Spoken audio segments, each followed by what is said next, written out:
So in our third installment of the Blood Dragon, we did an after pour party. I took all the leftover epoxy that I had, and I have molds on hand all the time. I hate wasting epoxy. So here we go. Here's our ring molds. Watch how easy these things pop out. Boom. Boom.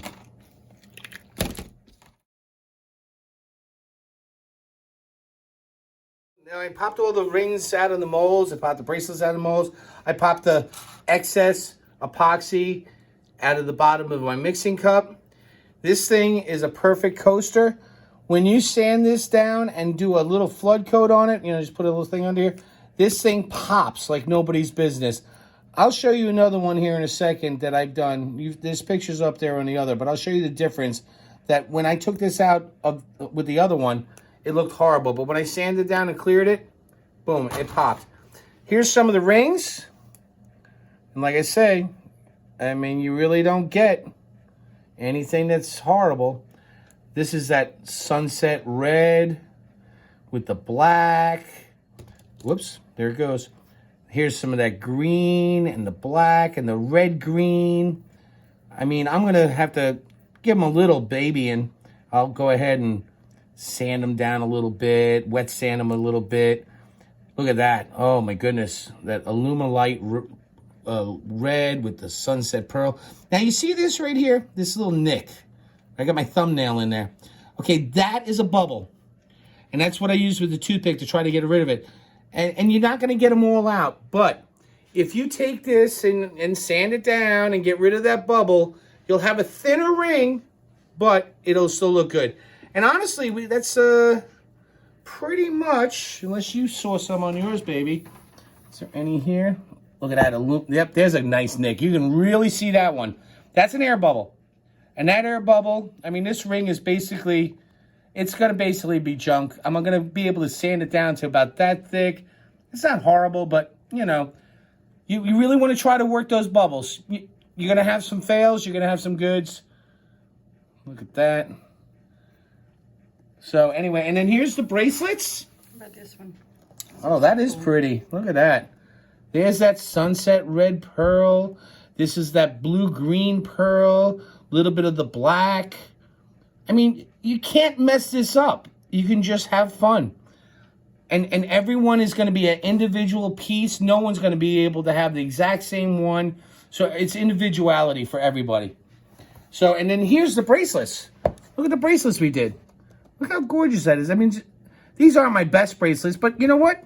These are still really cool. That's a classy, something you could wear with a dress even. Once I sand these down, see the trough here? This is what I was talking about, where it sinks in. So I'm going to have to sand this all the way down, all the way around. A little bit of work. I figure I can probably sell these for $7 a piece, maybe $8 a piece. The ring's $5 a piece. So anyway, that's what you can do with your leftover epoxy. You don't have to waste it. Do something with it. There's no reason to throw epoxy out. And here's another little trick for you. You got, I put down this milled plastic. Watch. This stuff just pops right off. And it's very therapeutic. I've been thinking about maybe taking some of these things. Who knows? Make an earring or something. I don't know. But mostly I throw them out. But even these things here. Now this is a cool thing. I bought all these tables. I bought 6 of these Lifetime tables. They're 6 foot by 30 inches. They have 3 settings. I can have them down low. I can have them normal sitting down dinner size, or I can have them raised up like a bar. This is awesome. I don't have to bend over as much. But here's the killer. What are you going to do to keep your epoxy up? I get 4 of these per table. These are the corner things for the packaging when I got them shipped from Sam's Club. And they work perfect. I mean, I have to level them out, but I keep my job off the table. Bada bing. If you look down here, you're going to see these are the coasters that I made out of just pouring excess or leaving excess at the bottom. This was from Brian's house.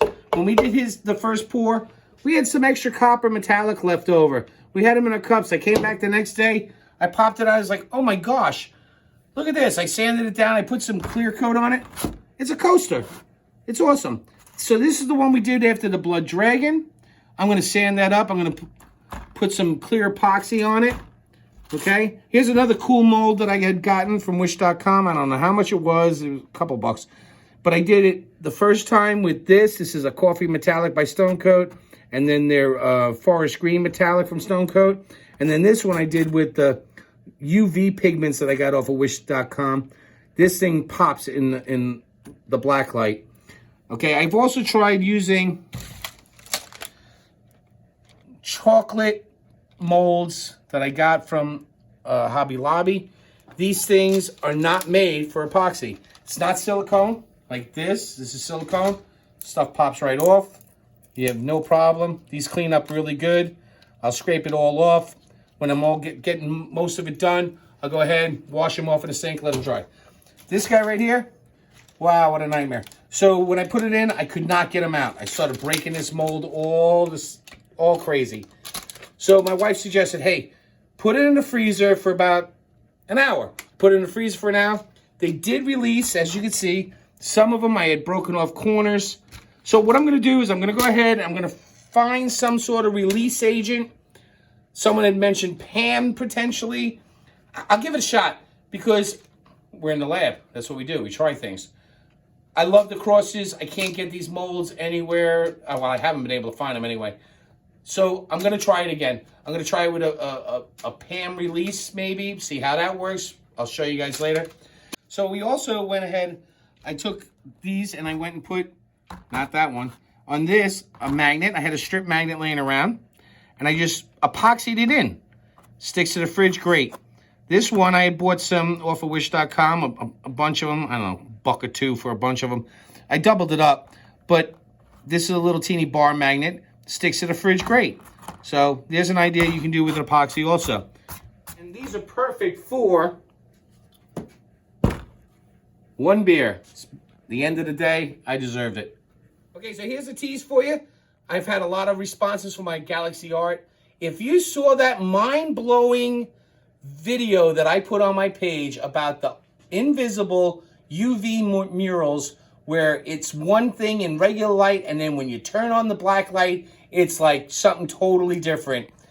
There was ceilings that were white and you turn on the black light and it looked like you were looking at the galaxy. Well, I love black light. My wife's giving me a black light room. I am going to play. It just came today. I have 6 tints that are invisible, neon, ultraviolet paints. I'm going to go ahead and paint my board purple because I like purple galaxies, not black. I'll probably do a black one eventually. But anyway, I'm going to do some of the painting of this on top of the purple. Then I'm going to go ahead and do my base coat with my black glitter and my silver glitter by Stone Coat. Then I'll go ahead and I want to put pigment like I did on my original ones. Get some pinks and purples and stuff in there. And I want to do that because I want this piece of art to be galaxy looking. But then when you turn on a black light, you're like, oh my goodness. So that's what we're going to try. I'm really going to be looking forward to doing some of this. Well, until next time, guys, just remember, Mike from Epoxy Creations and